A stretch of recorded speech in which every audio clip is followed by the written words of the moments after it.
evening, everyone. I'd like to call our monthly business meeting for May 14, 2025. Notice of this meeting has been duly advertised in compliance with the Open Public Meeting Law. Please be advised that this meeting is being audio recorded, possibly later playback. Everyone, please rise to the flag. Oh, they put it back. Sorry. I pledge allegiance to the flag of the United States of America and to the republic for which it stands, one nation, under God, indivisible, with liberty and justice for all. Well, everybody, please remain standing for a moment of silence for the ex-mayor who passed away.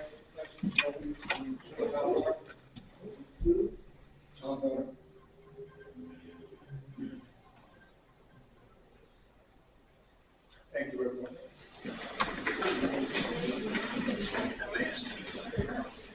Tom Horton was the mayor before Frank. Okay, Minister. Roll call. Councilwoman Hess. Here. Councilman Jackson. Here. Councilman Winkowski. Here. Councilman Morrissey. Here. Councilwoman Patton. Here. Council President Randolph Sharp. Here. Mayor Roach. Here, entertain a motion to pay the bills, please. I make the motion that the bills have been properly ordered and signed, be approved for payment. And a second, please. Second. Any questions? Roll call. Councilwoman Hess. Yes. Councilman Winkowski. Yes. Councilman Jackson. Yes.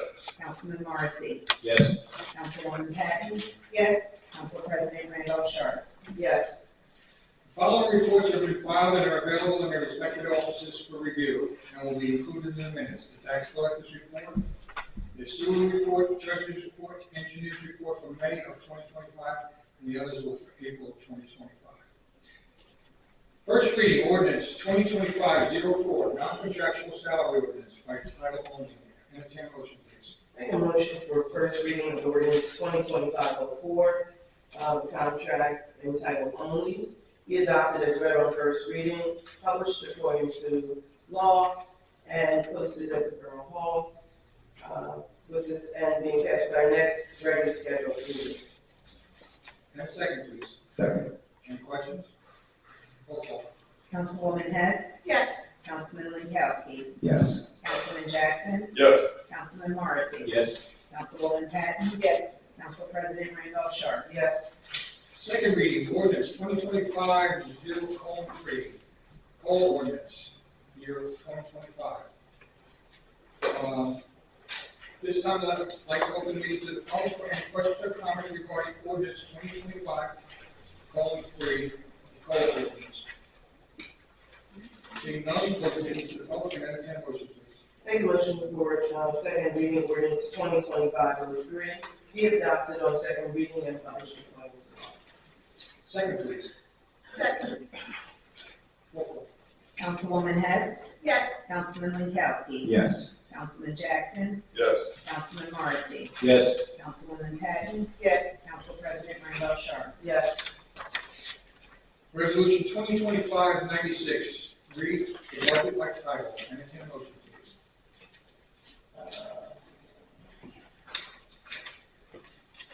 Sorry. Make a motion of public reading 2025's budget. And a second, please. Second. Roll call. Councilwoman Hess. Yes. Councilman Winkowski. Yes. Councilman Jackson. Yes. Councilman Morrissey. Yes. Councilwoman Patton. Yes. Council President Randolph Sharp. Yes. Resolution 2025-97, adopt 2025 budget. What I mentioned. Public hearing. Sorry. Public hearing. Sorry. Small ones. Good evening, everyone. My name is Dawn Thompson. I am the business administrator and the chief financial officer for the Borough of Lindenwold. And I welcome you to this evening's 2025 municipal budget public hearing. Tonight's agenda will be as follows. We'll go over the 2024 financial highlights, 2025 budget priorities, 2025 budget challenges, 2025 municipal budget at glance for the general fund as well as the sewer utility fund. And we'll end with an overview of capital and American Rescue Plan budget projects, as well as future budget strategies. For 2024 financial summary of our general fund, our 2024 tax collections, as you can see, was over 32 million. The allocation of the tax collections is broken down into 4 components: the municipal levy, the local school levy, the special district levy, as well as the county levy. And as you can see, 42%, which is the largest piece of the pie, represents the local school. Our tax collection rate for 2024 was 98.44% versus 97.08 in 2023. Our available cash surplus was 15% down from 2023. Looking at our general fund again, the allocation of the county tax piece. The county tax piece of our levy is 5.6 million, and it's broken down into 4 components. It's the general county, the county library, the county open space, as well as the added and omitted taxes. And as you can see, as far as the pie, the general county represents the largest piece of the county taxes. 2024 financial summary for our sewer utility fund. The total sewer fee collections was 1.9 million, which was up 6.3% from 2023. Our sewer utility is self-liquidated and it's funded by our user fees, so that means we get in enough of our sewer fees to cover all of our expenses in our sewer utility. Our available cash surplus for the sewer utility was up 17.8% from 2023. Our 2025 budget priorities. Despite ongoing financial challenges, including reductions in state aid, increased pension contributions, and rising healthcare costs, this governing body remains committed to responsible fiscal management and maintaining essential services for our community. The key budget priorities for 2025 are as follows: keeping municipal property taxes steady, maintain the same level as in past years, while maintaining the essential services such as public safety, sanitation, and recreation without placing an added burden on families. Another priority is improving public communication and accessibility. Enhance how we connect with residents by upgrading our website to be more user-friendly and inclusive. Improvements include the addition of a chatbot and the integration of an audio eye to ensure full ADA compliance, making the site accessible to individuals with disabilities. Another priority is enhancing pedestrian safety, taking steps to make our streets safer with installation of additional solar-powered crosswalk signals, particularly in high-traffic and school areas, to protect pedestrians and promote walkable neighborhoods. In addition to the construction of pathways at Lindenwold Memorial Park and Lindenwold Athletic Complex, shared full-use pathway for bicyclists as well as pedestrians. Some of our 2025 budget challenges are as follows: a reduction in state aid by $217,000. Health insurance premiums were up by 16%. Increase in animal control services, 30.5% rate increase in animal shelter fees. Our monthly rate in 2024 was $9,833.33 versus 2025, which is $12,833.33. So as you can see, our animal control services for our animal shelter increased by $3,000 a month. Additionally, we had pension obligations which were up 5%, and that includes both our public employee retirement system as well as our police and fire retirement system. Our 2025 budget at a glance for our general fund. There are statutory budget calculations, and they are as follows: our tax levy cap, which is 2%. Our maximum allowed to be raised is 11.6. And as you can see, our amount to be raised, which is what our local tax is 11.177, which leaves us with $424,124.94 that we can bank for next year if we need to use it. The other cap is the appropriation cap, and that's at 2%. We're only allowed to go to 3.5% if we do the COLA ordinance, which we did the second reading of our COLA ordinance this evening. The maximum allowable is 17.9, and our total appropriations was 7.9. And as you can see, we only have $10,300 remaining to bank for next year. Continuing on with our 2025 budget at a glance, our 2025 anticipated revenues and appropriations equal at $20.3 million. We increased our utilization of surplus in order to support the general appropriations.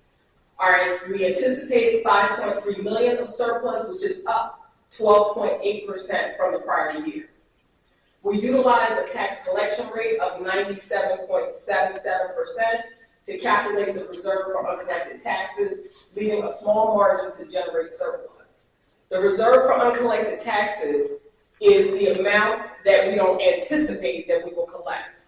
In the years that our tax rate is higher, the reserve for uncollected taxes will be lower. In a prior slide, I had mentioned that our tax collection rate in 2024 was 98.44%. Well, I didn't take it to the max, which is 98.44. I utilized 97.77%, which allows us to be able to generate some surplus. So that's the most prudent thing to do when looking at the tax collection rate and using it to calculate the reserve for uncollected taxes. We had a reduction, as I mentioned, in the reserve for uncollected taxes of 27.6%, and that was a result of the higher tax collection rate. Additionally, we have deferred charges, which increased, and that's due to a special emergency authorization for 5 years. There's $400,000 that we did for our special emergency authorization, which allows us to put $80,000 per budget in our budget for 5 years, and that's due to the revaluation of our town. The purpose of the revaluation is to ensure that the property tax assessments are uniform and equitable, reflecting the true market value of properties within the municipality. So I know quite a few of you have already had your homes reassessed. You've had a PPA come out and knock on your doors, or you received notification that we were going through a reval. Well, this reval is costing us $400,000, but the state allows us to spread it over 5 years, which is what we did as far as special emergency authorization. Also state mandated. And it's state mandated, as Council President just mentioned. We had no choice but to do the reval this year. Based on a $20.3 million budget for 2025, the 2% levy cap has been met, as well as the appropriation cap. Our local projected tax rate of 1.754 equates to a tax increase of 2 cents. Earlier in the presentation, I mentioned the budget strategies for this year, and one of those strategies had to do with the tax increase, and that this governing body has been steady with 2 cent increases over the past few years.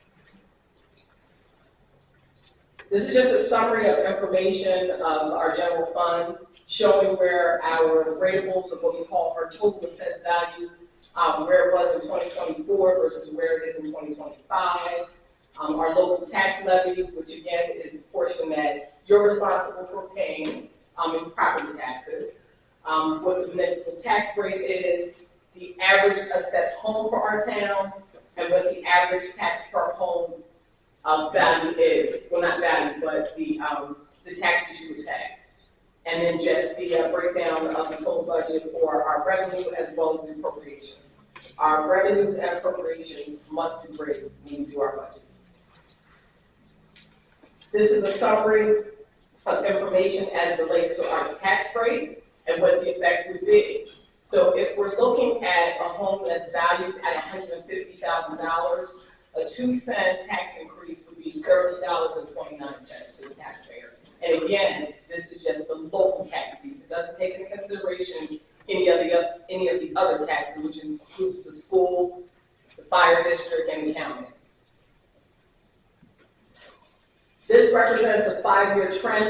anticipated revenues from 2021 to 2025. The breakdown of our revenues is as follows. Surplus anticipated, we have our municipal local revenues, state aid revenues, uniform construction code fees, other special items, receipts from delinquent taxes, and our amount to be raised, which again is the local municipal tax fees. And just so you can see, where I mentioned our state aid revenues, in 2024, our state aid revenues was 2.3, and in 2025, you'll see that we're at 2.1. So we did lose some of our state aid this year, and that was across the state. As far as our general revenues, this pie just shows the allocation, of which 55.1% represents the amount to be raised, which is the local tax fees. This chart represents the percentage of tax collections over an 8-year trend. So this shows you where our tax collection rates have been since 2017. So from 2017 to 2024, you can see that we've jumped. We were at 95.63% in 2017, and we collected 98.44% in 2024. These are the budget appropriations. This is our 5-year trend. Our appropriations are broken down into general operations, deferred charges, capital improvements, municipal debt service, shared service agreements, other operations, grants offset by revenues, and the reserve for uncollected taxes. And again, as you can see, I mentioned early on that the reserve for uncollected taxes, in the year that you have a high tax collection rate, your reserve will be lower. So in 2024, you'll see that we were at 998,000 versus 2025, we're at 722 because we had a higher tax collection rate in 2024 that we can use for 2025. The allocation of our general budget appropriations, you can see 88.45% represents general operations. And on this next chart, our general operations is broken down into various components: salary and wages, other expenses, statutory expenditures, insurance, and utilities. 44% of our general operations consist of salary and wages. Pension costs over the last 5 years, as you can see, has gone up from 2021 to 2025. And this includes our public employee retirement system, our police fire retirement system, as well as our defined contribution retirement system. Health insurance expenses, they've gone up as well. 5-year trend, 2021, 2025. You can see there's been an increase over the years. Now moving into our 2025 budget at a glance for our sewer utility. Our 2025 dedicated revenues and appropriations for our sewer utility amount to $1.79 million. We utilized $288,000 of the sewer surplus to support sewer utility operations. And with regards to our other expenses, there were increases that were attributed to anticipated repairs and maintenance of pump stations and aging sewer equipment. The 5-year trend for our sewer utility anticipated revenues is broken down into 3 categories: surplus anticipated, rents, and miscellaneous. And as you can see, our rents, which are the user fees, makes up the bulk of our anticipated revenues. Our 5-year trend for our budget appropriations is broken down into 4 areas: salary and wages, other expenses, debt service, and statutory expenditures. Now you can see in this particular chart, it's not the salary and wages that's the bulk of the appropriations, it's other expenses. Other expenses is dealing a lot with repairs and maintenance for our pump stations in town. 2025 proposed capital projects. Some of our projects are being funded through our general capital, and some are through grants. For road reconstruction improvements, We're looking at the completion of Colonial Square Drive and Colonial Square Place, Carter Avenue improvements, Lindenwold Park Bikeway Connector, Brighton Avenue, Amon Avenue, the Carlton Street pedestrian improvements, reconstruction of various roads, which includes Linden Avenue, Oak Avenue and Hawthorne, and enhancements to our Memorial Park with fitness stations. Other improvements and equipment includes the purchase of asphalt patch equipment and public building upgrades to include energy efficient upgrades to various municipal buildings. Additionally, we're looking at computer equipment for various departments, upgrades to our municipal website, as well as the installation of storm drains. For our sewer capital, we're looking at sewer force main replacements, as well as various pump station upgrades. For ARP funded projects, we have completed quite a bit with our American Rescue Plan funds. The expansion of the municipal building parking lot, reconstruction of Wallace Avenue, installation of an HVAC management system for our police department, enhancements to the dog park, paving and resurfacing of the police department's parking lot, roof repairs, basketball court resurfacing, and upgrades to pump station number 6. To be completed in 2025 with the ARP funding funds will include upgrades to pump station number 8. We're also looking at, in the general capital, traffic light installation at US Avenue and Route 30, 25% cost share with the New Jersey Department of Transportation. It's taken some time for this project. We have earmarked the funds, but we're not really sure when exactly it's going to be completed, but we're hoping that in 2025 there will be some movement with regards to this, because it is an area that has had quite a few accidents. But You have to work on these things. yes, and we're working with the New Jersey Department of Transportation. That's why there's a cost share. So we're really at their mercy with regards to this project.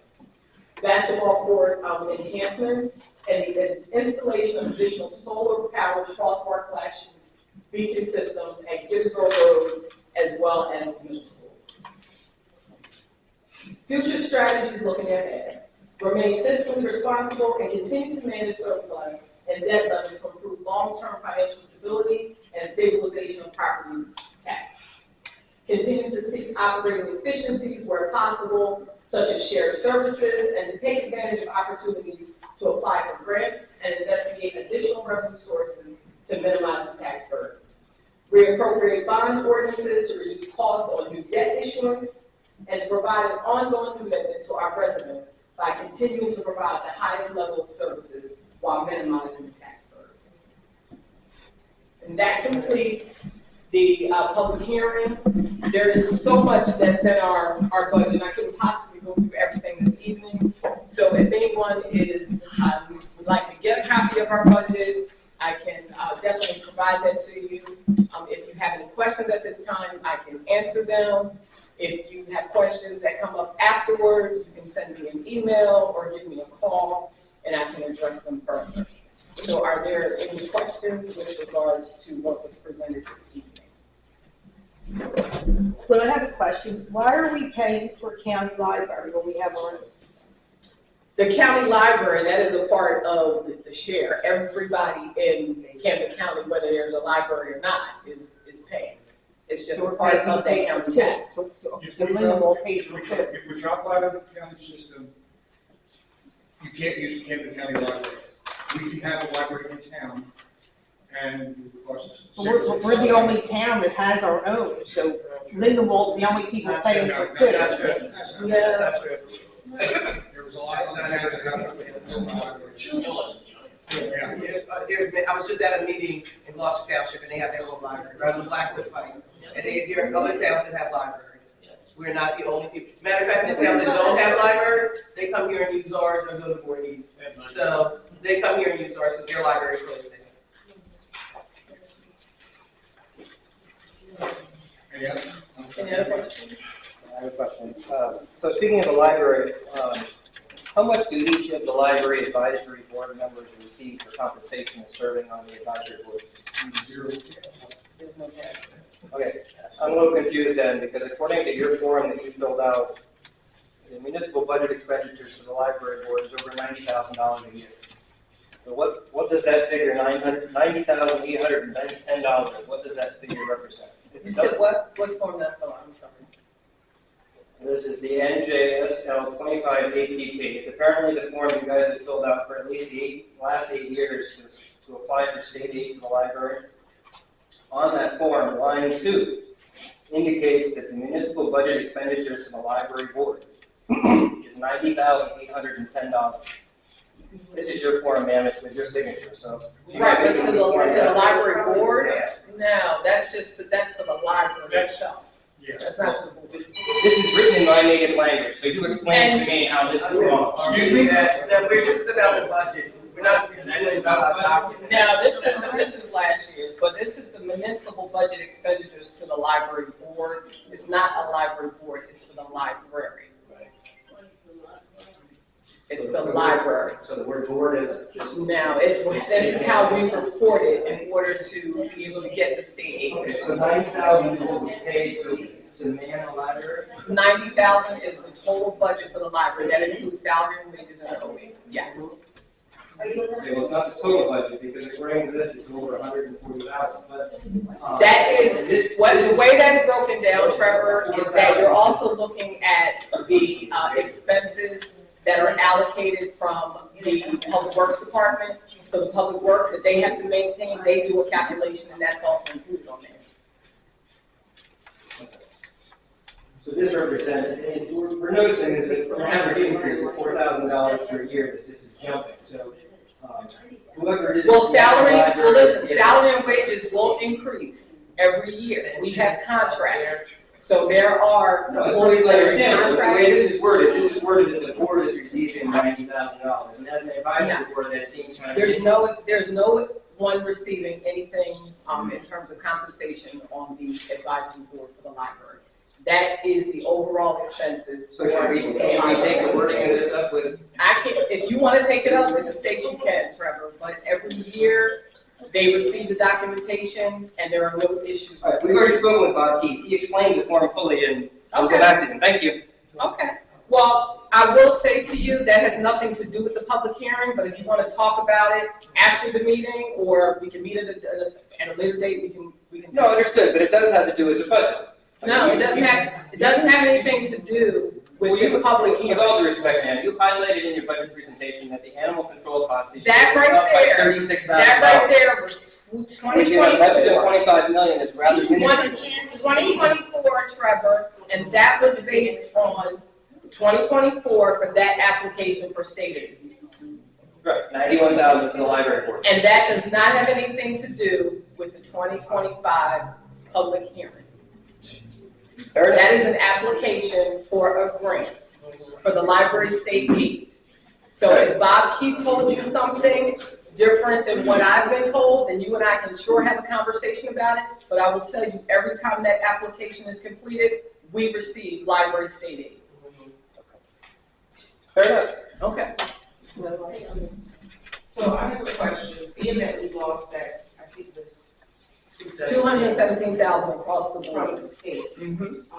And I noticed that we're talking about grants and things like that. Do you have a grant writer that's looking to? Most of the grants we apply for are dealing with roads, and our engineers assist us with that.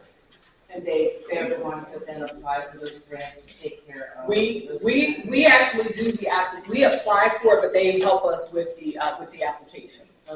And there's future plans to try to make up that difference? Well, we made up the difference with surplus. So just being that we made up that difference with the surplus, next year will that surplus be even smaller? Surplus is generated, there's a variety of ways that surplus is generated. I mentioned that with having a 98.44% tax collection rate, if we don't use all of that, that helps to generate surplus. What also helps to generate surplus if we get miscellaneous revenues in. You know, if they come in, that goes to surplus. Also, if there are any reserves that are remaining, they could lapse and that could potentially turn into surplus as well.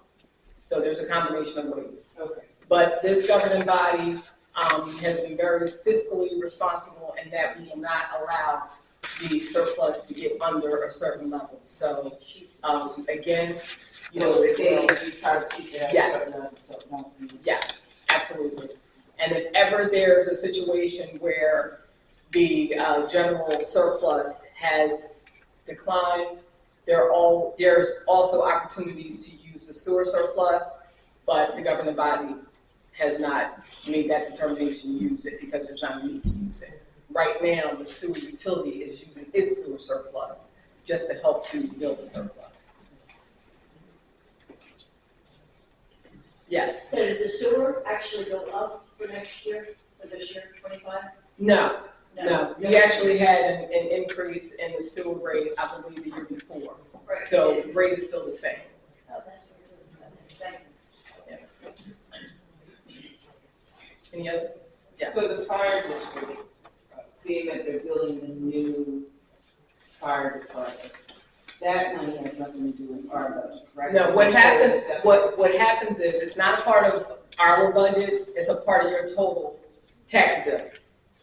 So your tax bill consists of the fire district, the school, the county, and the municipalities. And what happens is the borough is the collecting agent for the fire district. So quarterly, I send money to the fire district. Quarterly, I send money to the county. Monthly, I send money to the school, based on what we collect from the tax bill. Any other questions? Would you happen to know when the school district will be talking about their budget? I'm not sure, did they already have theirs? Yeah. They already had theirs. Yeah, it's like a 2%. Their insurance won't be 1%. I think there's a 2%. And what percentage did ours go up on our bill? Did he say it went up 11? I think, No. yeah, I know she said it was, I think it's like 2% increase. It's about 2% increase. Any other questions? Hopefully, the good news is, I kind of heard, and don't quote me on this, please, the county did not go up. The county stayed flat. Any other questions? All right, well, thank you for your time. Thank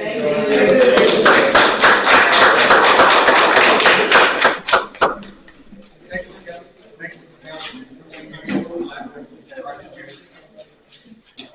okay, resolution 2025-97, adopt 2025 budget. Any motion?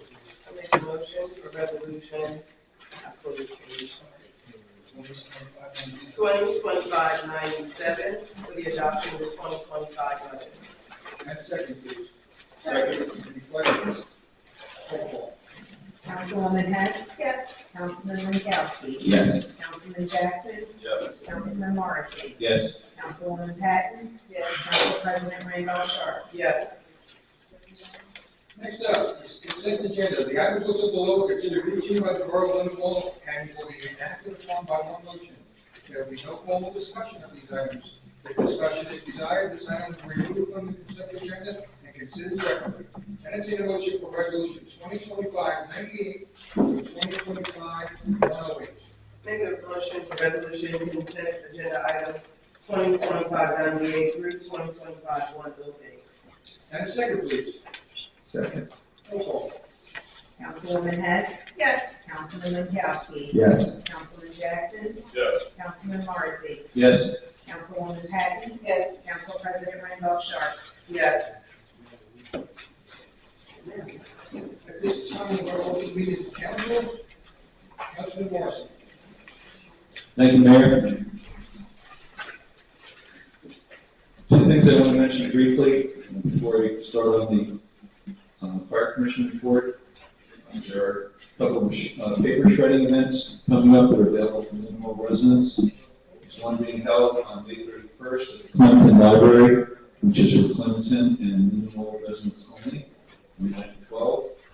Another one coming up on Saturday, June 21st, which is countywide, being held at the Blue Crest Station parking lot from 9 to 2. As far as the fire department, they responded to 76 calls, which included increased fire at St. Mark's Church. All the vehicles are currently in service, although the squirt has some intermittent issues, which they were still trying to pinpoint what was causing them, at least as of the last meeting. There is another commission meeting next week on May 19th at 7:30 p.m. It is a public meeting. Everyone's invited to attend.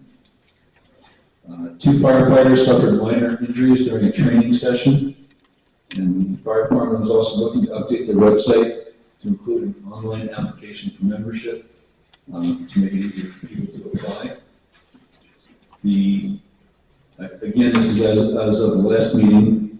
The firehouse is, the architect working on the new fire station is working with the county to resolve a stormwater management issue.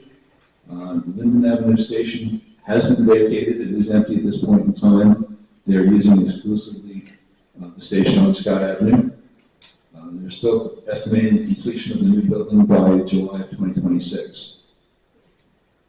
Smoke alarms continue to be free from resident homeowners. You need to call the fire office at 856-346-0935 to make an appointment for installation.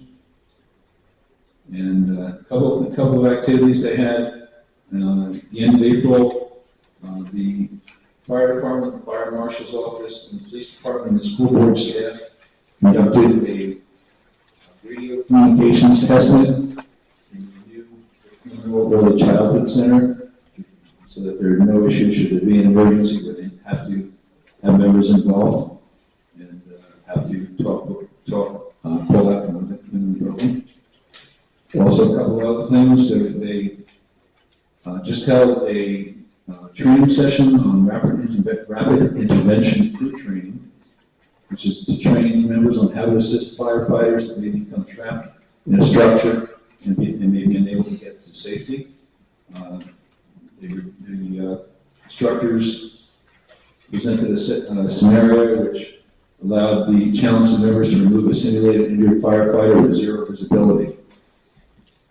Also, 3 members of the fire department attended a specialized training course held at Texas A&M University in Texas. The class included emergency personnel from Lindenwold Fire and Police, Simonson Fire and Police, New Jersey Transit, PATCO, and other civilian agencies.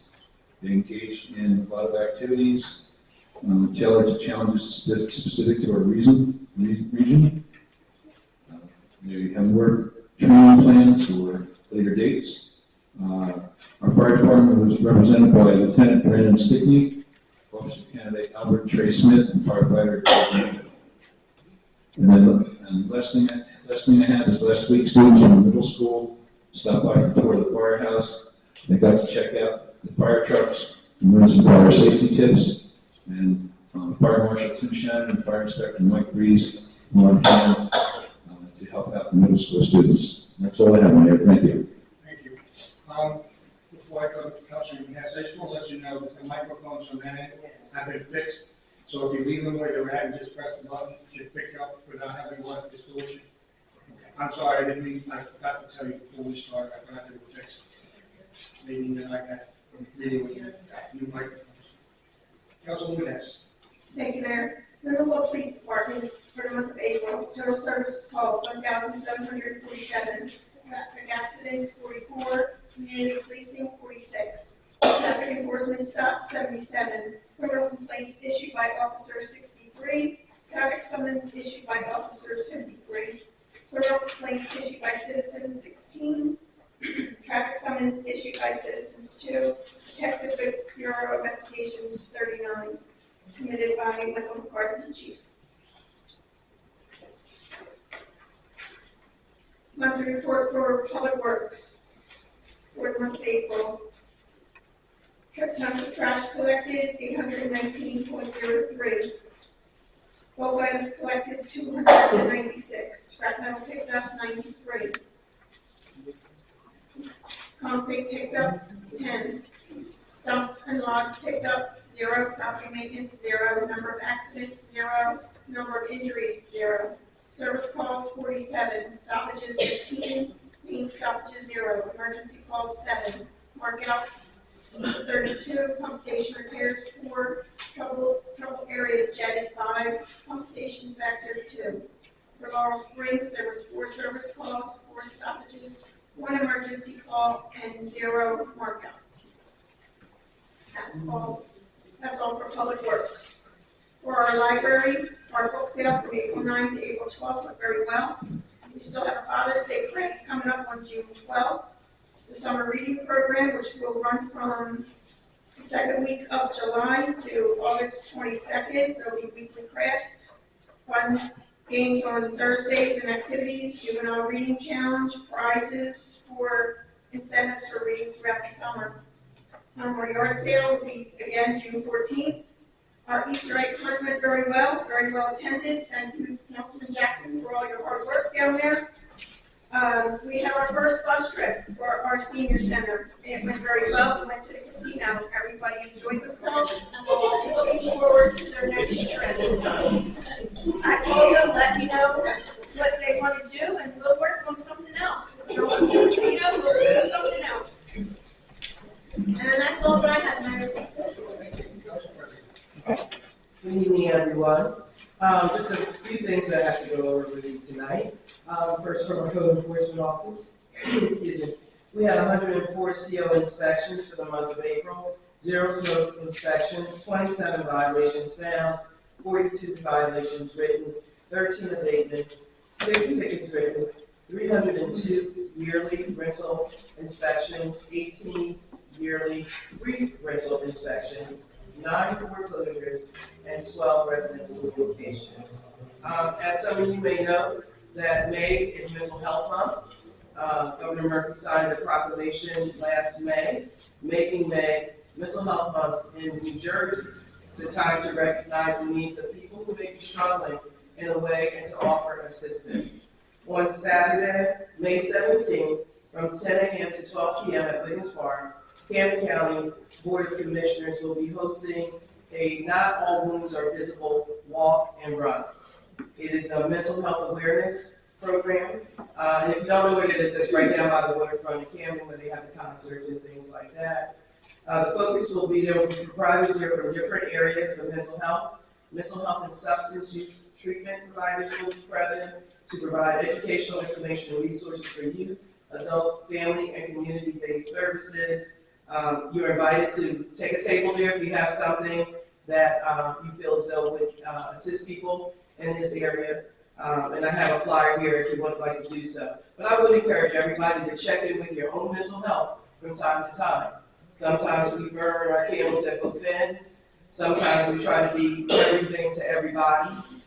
Sometimes we try to just take on more than what we should. So everybody needs a mental health break every once in a while, right? Whatever it is, if it's reading, I don't encourage murder, but if it's reading, walking, exercising, spending time with friends, whatever it is that brings you pleasure and peace, I encourage you to find that and do that for yourself periodically. So, May is mental health awareness. Social Security Administration stopped in our office. I did share this with our clerk. All of this with the real ID, everybody's panic stricken, right? You can't get into motor vehicles. And so if you do fly and you don't have what's necessary for real ID, they are giving you a grace period, especially people from New Jersey, but you will have to bring everything but the kitchen sink to the airport. Okay? They're advising you to leave early. You'll need such things as your birth certificate, a photo ID, something with your address on it, and your social security card. Well, now everybody's realizing that they don't have their social security card or can't find it. So the Social Security Administration stopped by our office. I have flyers with a QR code. They say you may even be able to apply for this online. So if you have misplaced or know someone who has misplaced your social security card, you might want to get on that as soon as possible. Also, Rutgers University Law stopped by the office last week, and they are offering clinics in certain areas for residents of Camden County. The clinics are domestic violence clinics, and these are legal students that are all lawyers that are almost at the end of their studies that under the hospice of an attorney that help you with these needs if you qualify. I don't think there's any money involved in it. But they do things like domestic violence, expungement law project. And this is important because a lot of people have minor offenses on their records that are holding them back from getting jobs. And they're able to help you expunge these things, but there's certain things that can't be expunged. It's on this list. Entrepreneurship plan. If you're interested in starting your own business and want to know what you need to do in order to do so, they have that. Housing advocates. They help people with evictions or illegal lockouts, where they can lock out of their apartment illegally and they can't get the things that belong to them. Legislative and policy advocacy, and parent reentry and child support planning. So if you're interested in that, I have those flyers here as well. Just a reminder, we are in voting season. May 20th is the last day to register to vote. Our primary this year is June 10th, Tuesday.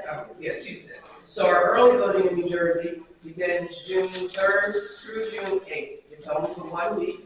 There are 7 voting places. Now, you don't have to vote in Lindenwold when you early vote. You can go to Gloucester Township, Camden City, Collinswood, Cherry Hill, Runnymede, Winslow, or Voorhees. Voorhees probably be the closest for us, and that's the Lions Lake Community Center.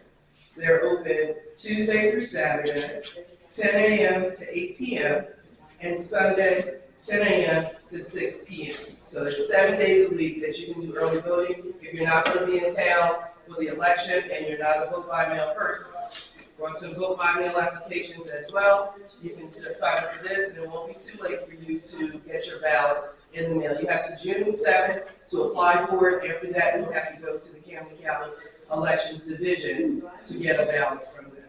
And Lauren, I want to say magnificent job on your presentation. Again, I always say she sums it up to a couple of slides, but there's a lot of work that goes into that. Thank you for showing, representing Mayor and Council in a great way, showing what you're working on and all of those things. Really appreciate all that you do. I'll tell you that a lot of times, but I would like to say a couple things. Thank you. And lastly, if you weren't at the Easter egg hunt, you missed something nice. It was nice, and I told Jermaine this the other night. We were together Monday night, and I told her this. The mark of a great event to me, whether it's a party or whatever it is when you kind of just sit around and like you look around and see what people are doing. These people had already gotten their eggs, right? They had already gotten their face painted, but they were just chilling. Like they were just sitting around on benches, it was like they didn't want to go home. They were just sitting around chilling. So to me, that's the mark of a great event, when people don't want to go home. So great job to you, your family. His kids were the bunnies. His wife was out there. Everybody it was a whole family affair for them. So really a great event. So thank you, Julie. And all our seniors that helped. Yeah, no, right. That's something else. Right. Thank you. Thank you. Council. Okay, thank you, Mayor. I'll tell you, I've been governor for a while. I know Mom Fisher, so I'm gonna tell you, she's absolutely the best, And I'd like to commend our Mayor and Governor Body on our use of shared services. Through the Uniform Shared Services Consolidation Act. That was enacted on April 3rd, 2007. And this was made to encourage financial accountability of local units of government, to empower all of us as citizens by reducing unnecessary waste and duplicated services, clearing legal hurdles to shared services and consolidation, and supplementing and amending and repealing sections of statutory law. Like these 3 shared services we have with the school system, they save us thousands of dollars. Instead of having to hire a couple of guys to take care of the parks and everything, we pay them some money and they come over and take care of it. We have our resource officers over there instead of not having to hire private security. It all works out there. It's just a great thing to share services. And we also do with some roads and other things too. That's why. Thank you. Councilwoman Patton. Thank you, Mr. Mayor. Over the past few months, I met with 5 residents to discuss local history and preservation efforts. I presented 5 readings on the history of Lindenwold, We're about halfway through, a little more than halfway through with the book as a group. We completed one on-site library visit for historical research. We received 3 community member submissions contributing to our archival efforts. As we continue to explore and document Lindenwold's rich history, I welcome anyone interested in contributing or joining our informal study group. We meet Monday evenings, right now back home. An application for us towards the historic event in the fall was applied for. I will provide following within the coming month. Our excursion of the month is May 31st, Walk Fest, held at the Walk Women House from 11 to 3 in Laurel Springs. It's a little bit going on. A historic tour featuring free trolley rides will be that day from 11 to 3. So please join us. And speaking of mental wellness, one of my researchers in healing from multiple pregnancy losses several years ago, I used to go to Walt Whitman House a lot, and I used to go to Crystal Springs a lot, and I would read Walt Whitman's poetry very, very often. It was a healing sanctuary for me, just as it was for him over 100 years ago. So please visit there. It's a really easy commute, of course, and please visit safely during your commute times. Thank you, Mr. Chair. Thank you. Thank you, Mayor. Good evening, everyone. Just want to make a few announcements. First, just a reminder of our Memorial Day celebration. We held at the Lindenwold Park, United States Act. That will be obviously Memorial Day, May 26th, and it will begin at 9 a.m. So if you get time, please come out and support our fallen soldiers. There is a community food pantry and health fair. Jefferson Health invites community members for a day of fun, support, and community spirit. Enjoy food and toiletry giveaways, free health screenings, raffles, and more. That will be held Saturday, June 7th at 10 a.m. to 2 p.m. And that's at Jefferson Stratford Hospital. Let's see. The Camden County Board of Commissioners is excited to announce the return of the Summer Parks Concert Series. The concert series will enliven and amplify the green spaces throughout the 2,700 acres of parkland in the county and provide something for everyone. These concerts will be held on Mondays in Wiggins Park in Camden, Wednesdays in Haddon Lake Park, and Thursdays in Cooper River Park. There are numerous concerts scheduled, too many to name. I have a list up there, and you can also look them up on CamdenCounty.com. And lastly, I just want to return the thanks to everyone, Mayor and Council, that was able to help come out. We had a few community members that came to help out, some secret bunnies that came to help out, and most importantly, my awesome seniors over there. At the senior congregation, if it wasn't for you guys, they packed about 4,000 eggs for us. I don't know how they did it. I did a couple hundred. My hands were cramping, but they did it. Every time I dropped them 1,000, they called me for done. So that was really awesome. I really appreciate it. That's it, sir. Thank you. Yes, it was very, very well attended event, and very,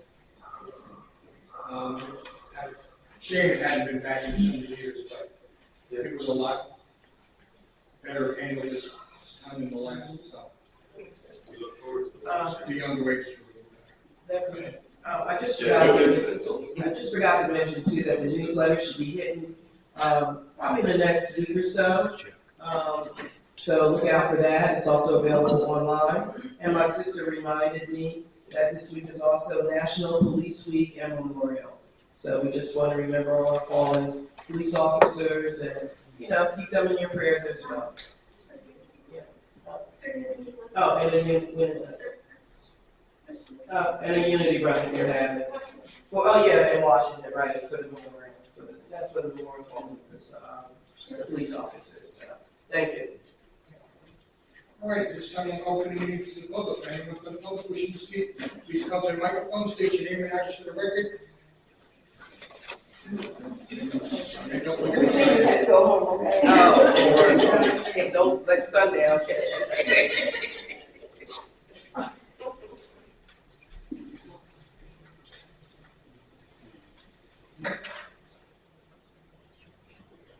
you.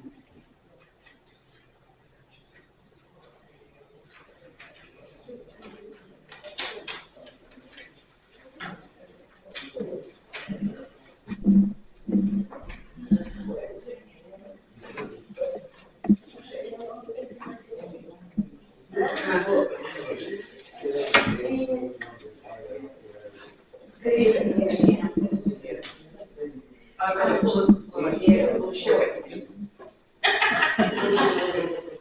can you hear me now? Yes. Well, I'm about like that, I have to write things out, I get a little nervous. But I really think this is the appropriate time to follow up with what Linda and Jimmy were saying, things of singles. And what I want to say, ma'am, and to each one of you, we're here this evening, Jackie, Carmen, and Vera. We're representing the senior citizen center. And we're here to personally thank you all for your endeavors to provide a better quality of life for us at that center. It is with such delight to be able to assemble and have fun together and to meet new seasoned seniors. I'm a rising senior. The delicious food that is catered from the Cathedral Kitchen in Camden is also a vital part of our enjoyment. Not to mention the trips we go on driven by experienced drivers.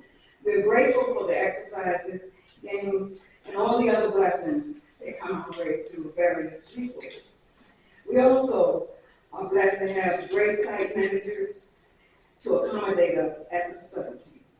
On behalf of all the seniors, who are not here, from ages ranging from early 60s to 97 years old. Wow. Thanks again for rendering your service to our group.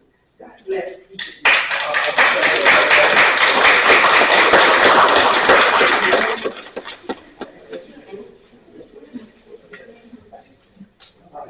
Good evening, neighbors.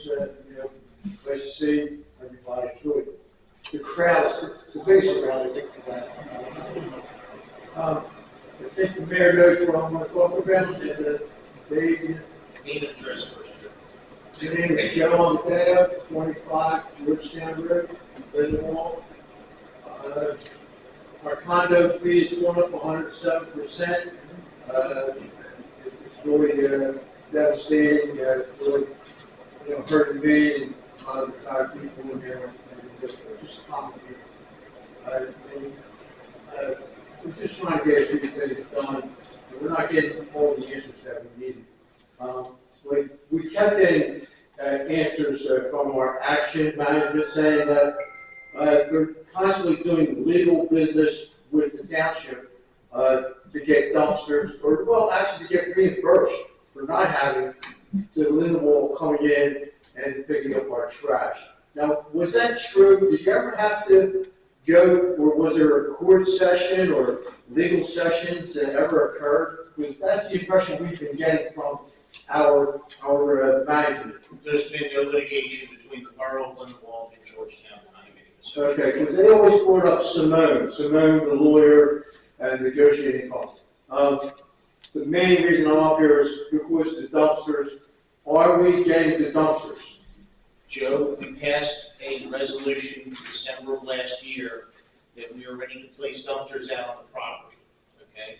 The superintendent of public works went out there, I think at the end of January, for placement purposes of dumpsters. You're still under private contract, well, you're still under contract, or Georgetown's still under contract with the private hauler. Until they get out of that contract, we're ready to do it tomorrow. Okay. But until that contract is terminated, and until we get proof it's been terminated, we're just waiting. So our action management and our board is lying to us about, they actually, at our Zoom meeting yesterday, told us that we're waiting for you to drop off the dumpsters. And that's it, you know, and so they're lying to us. You know, they haven't done what they're actually supposed to do. What you're asking them to do, they haven't done. The mayor specifically told them that we're ready to do this at any time. We need confirmation that that contract with Waste Management is terminated. Right. Greg said, from what I understand, he was supposed to, I think he did. They Send said a that follow-up they email. met, they said that they met with the township, last couple days, It was like 2 weeks ago. 2 weeks ago? Yeah. They said it was just recently. When we saw you out there, Right? when we saw you out there, when we were out doing the survey, You got to meet with them then, and we met them. so they know what you want, and they're telling us yesterday, they're waiting for the township to drop off the dumpster. And, oh, the other thing, there may be a delay because it has to be approved by the township. You know, like how you know, first meeting, second meeting, you know, that type of thing maybe. No, okay. So they're lying to us.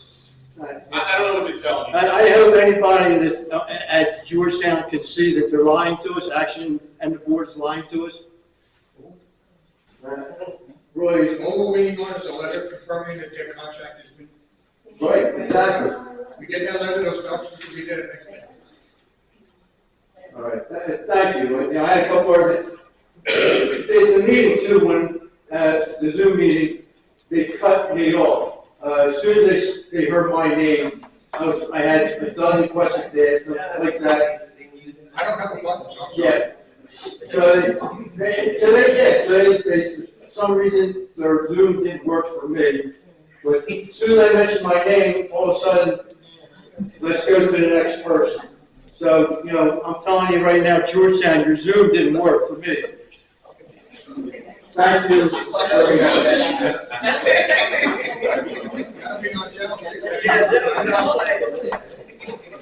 Anyone else from the public wishing to speak?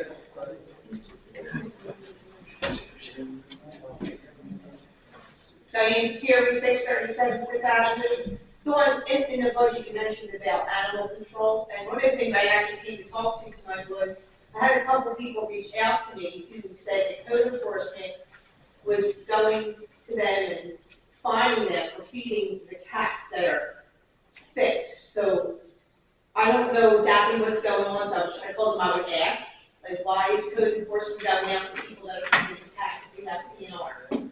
There's an ordinance in the borough about feeding wild animals and feeding animals. It's not. But if we have TNR and you have a colony of cats, that's why you do the TNR and you feed them. But it's not, the way they're feeding them is not anywhere near their homes.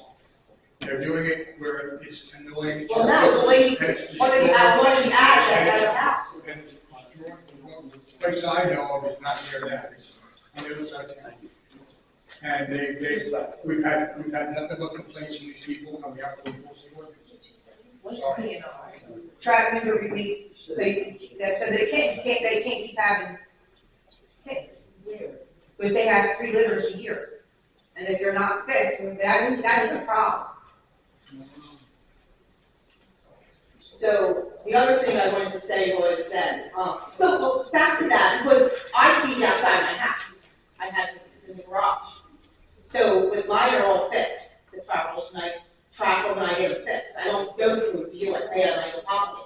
So they tell me that I can't feed them anymore? If we get complaints, we have to follow up on the complaints. We would notify you about it. They've been given notices, they haven't been fined or anything else like that. I don't, like I said, people are asking me if I know Saying my that own they ass. can't to not feed the animals.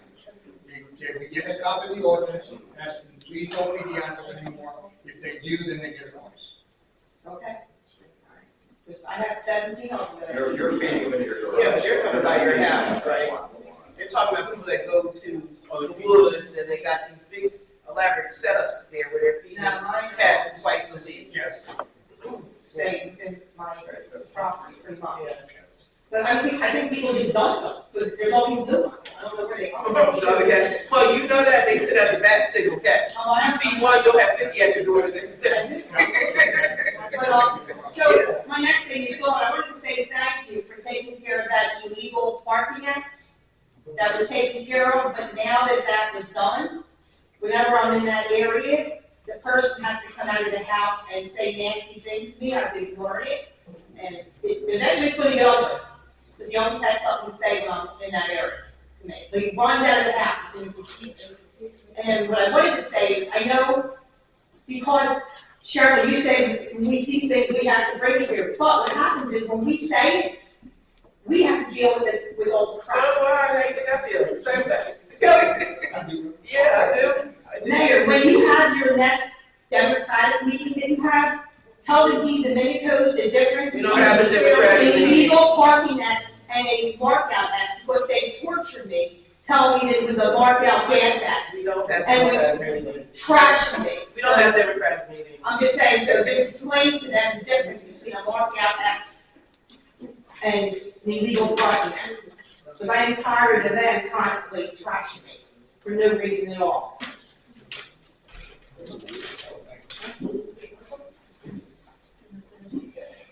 Anyone else in the public wishing to speak?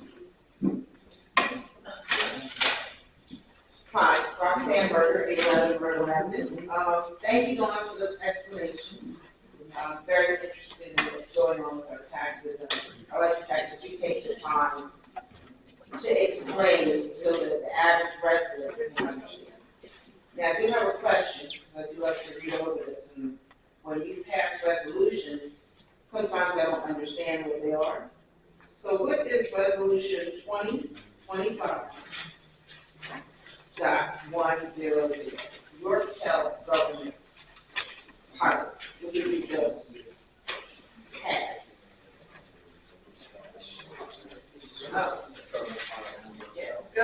GovPilot is a software program that currently our Public Works Department is using, and we renewed it to include other departments because they have different modules.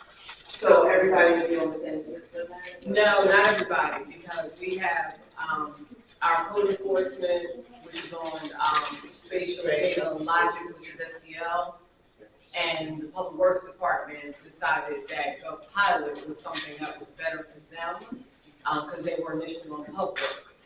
So GovPilot gives them the ability to, just say for example, if there is a work order that we need some work done here, we can go to GovPilot and put in our work order request that they will receive and know that they need to come here to perform some maintenance to the bathroom or whatever the case. So we are on different systems, but they did renew it, and that's what that is. That's the contract. So this will work more efficiently than the previous one that they had? Well, they had GovPilot, but it was only for a short period of time, so they just had to renew it where it's for a longer period now.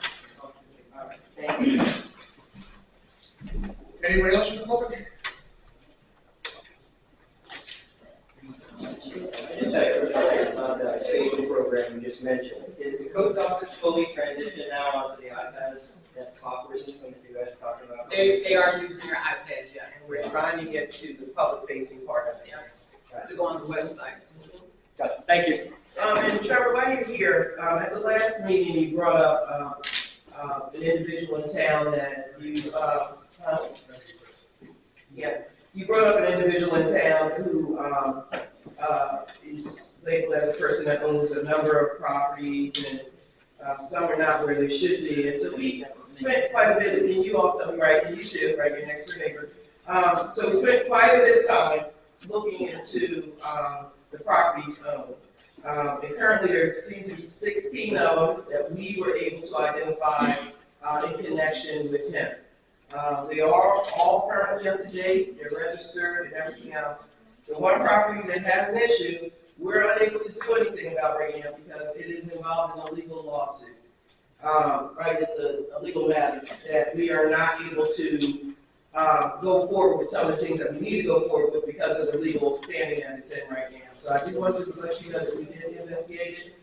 Trevor in the Code Enforcement Office, Tyler, I'm sorry.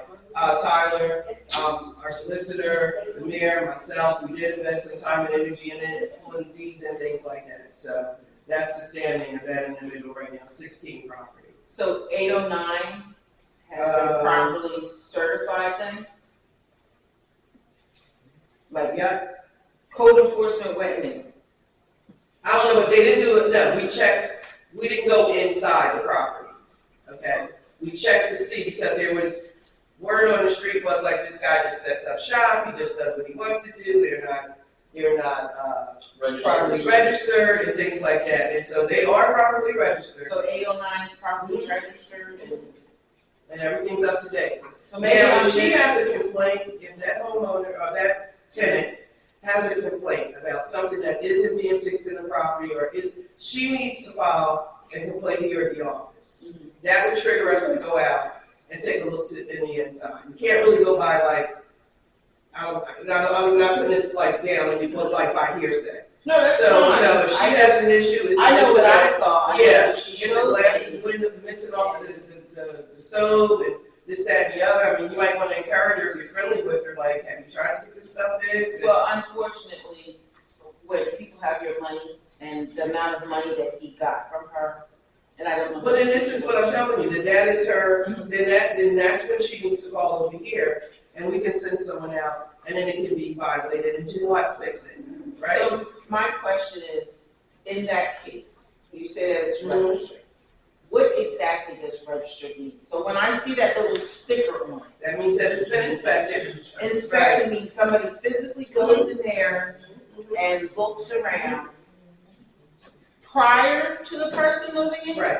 All of these units have COs, every one of them. They've all been inspected. Certificate of I'm just gonna, I Most understand, of them- I'm just gonna Just in the say, last couple of It's months. not for each tenant, someone moves out, they don't go back and inspect, it has a CO saying it's a rental property. Right. It gets a once a year inspection. So- it is a once a Just year? above that. Thank you very much for following up. I guess we'll have to speak off the record about the other property, because clearly not all of them Well, are. I think that's the one, That's the one. that's the one that has a legal issue. Okay, so I need to do some more digging. Thank you. Okay, but go ahead, Roxanne, what were you saying? So I just wanted to understand the process. When somebody, for instance, a property or investment company buys a house and they want to use it as a rental, they register it with Lindenwold. An inspector then goes out and walks through the property to make sure that it's fit for living, correct? Yes. Then they get a CO. So if that person buys a house in 2020 and they have a renter till 2022, and that renter moves out and new renter moves in, does the home need to be re-inspected, or are we using the COs from 2020? It's re-inspected. It happens on one of two occasions. When they initially register the property as a rental, there's an inspection right then. And then if there's a change of occupancy, even if it's during the year, we go out and inspect it again before the occupancy changes. We generally don't inspect it twice. For example, if they do the CO, they have a 12-month period, grace period, where we don't re-inspect again for the rental registration. But let's say the tenant's been living there for a number of years. Each year, every year, the borough will go out and inspect these. I'd like a conversation offline, because as supervisor at a healthcare facility, I did rounds, property rounds, and I'm telling you, it's in that unit. There's something fishy going on. When did she move in? When did she move in? I don't remember the exact date, but so this is May now, April, March. 809. I need to talk to your inspector, and we need to have a conversation offline. No, for real. No, We need to have a conversation offline. that's what I told you, it has to be said, it has to be recorded. No, that's okay. I understand that. I'm not gonna dispute what she has going on with that man. I know that from my qualifications to do inspections, and what you're telling me that man did, and I was in the apartment after she moved in, and inspections are supposed to be done prior, maybe I need to know what your qualifications are for something We'll that's. talk about Yeah. Okay. Yeah. My name is Sylvia, and I live on West Elm Avenue. Sign this for us, please. You can sign it when you go.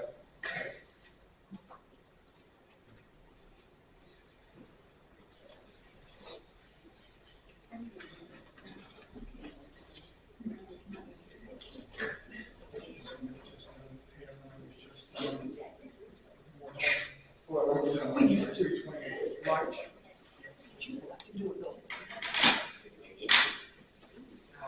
The reason I'm here, one big complaint. I live on West Elm Avenue, and on my street, there's a stop sign. There's also a school, Lindenwold Middle School, which there's a walkway. There's, the kids get out of school, and no one stops at that stop sign. No one. They use my street as a race street. Is that by the waterized? Yes. Yeah, the waterized Yes. water, right? And no one, they use it, it's a one-way street, but they use it as a two-way street. And my concern is that I'm worried that someone's child is going to get hurt. Because there's a crosswalk for the kids, and there's a path that leads from that school. And the fact is that I'm worried about other people's children. No one, they look at the stop sign, but I'm afraid that I'm gonna come outside one day and there's gonna be an accident or someone's child is gonna be killed. And there's no patrolman, there's no crossing guard, there's not anything. And I wanted to know, can there anything be done about it? I will have a discussion with the chief, see if we can get some more patrol out there. Okay. Is it mainly around school time? Just like? Oh, no, they do it all the time. And even when parents are sitting out there, because some parents pick their children up. And even when the parents are sitting out there waiting for their child, no one stopped at that stop sign.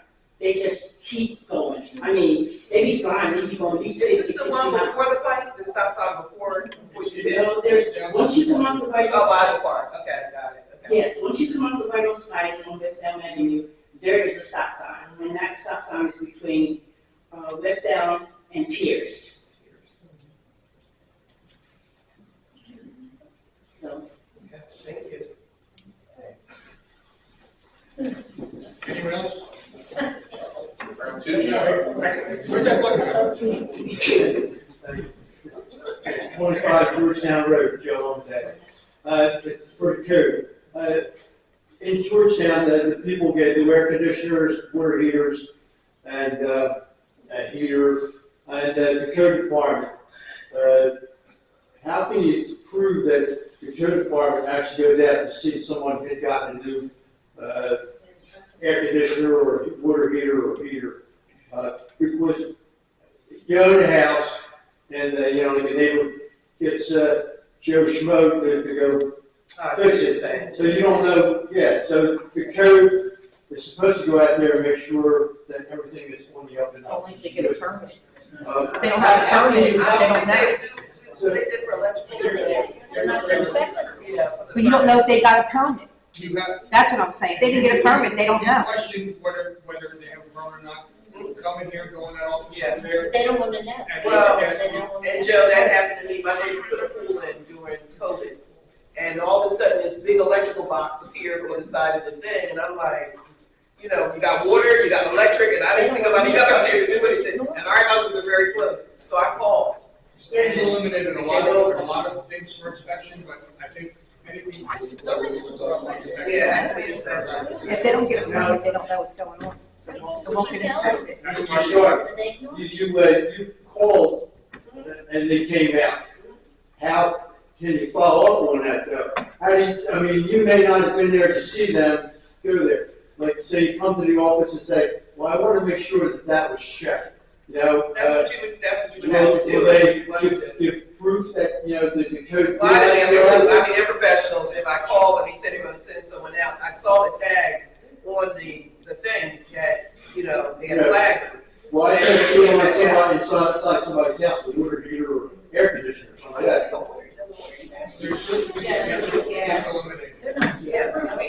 They won't. They don't have a permit. If they didn't get the permit, they're not going to inspect us. They don't know. That's it. Exactly. You have to go. You have to come here to see if they got. Yes, that's what I've got. You got to fill out. Did you come here? Did you physically come? Yes. And they won't tell you? No. Wow. Is That's how they operate in Lindenwold. They don't know. Next 2 seconds, you can do it online. A couple seconds. That's true. There's less. What do you need, the Oprah language? Yeah, I'll email it to you. The Oprah language. Because when they come here, you're telling them it's none of their business. We give them an address. We can tell them. There's a couple things put in. All right, Joe. And that, it's gonna be able to follow up. We understand what you're doing, but that's what you gotta do, that's the process. Go to the code enforcement office, let them know, and then you want to follow up to make sure the code enforcement office did in fact act on it. Wait a couple of weeks and send them a request in for whatever the report is. Yeah, I don't want the code guys, they're all. I work in construction, I'm a process. So certain things you have to get a permit. So they're not gonna come out and inspect it if you don't have a permit. Before I close it out, I just wanted to let anybody know, I might be here for Colonial Square Place, Colonial Square Drive. I know they had a bunch of issues with all of it. I just want to let everybody know that Colonial Square Drive and Colonial Square Place, I had even put my engineer out here, who was gracious enough to come tonight, would put all this stuff together for me, and then I don't get to use it. Is being totally repaid. There's a few changes in handicap parking areas that will be corrected. Also, if you go there, if you know anybody there, because of the parking issues they have there, we're also looking at getting another grant to put a strip down the back of, was Bank Grant, to put another at least another 20 parking spaces. Like guest parking, so. So that means we'll go straight in. We'll also look, we gotta find a grant, and there's also a possibility of problems with the, because it's green acres. So it becomes an issue of parking there. But I just want to thank you for coming out, and I thank you for the information you gave me, and next month they'll all be here, and I won't have anything. Anyway, thank you. Anyone else? All right, entertain a motion for adjournment, please. And a second. Second. All in favor? Thank you.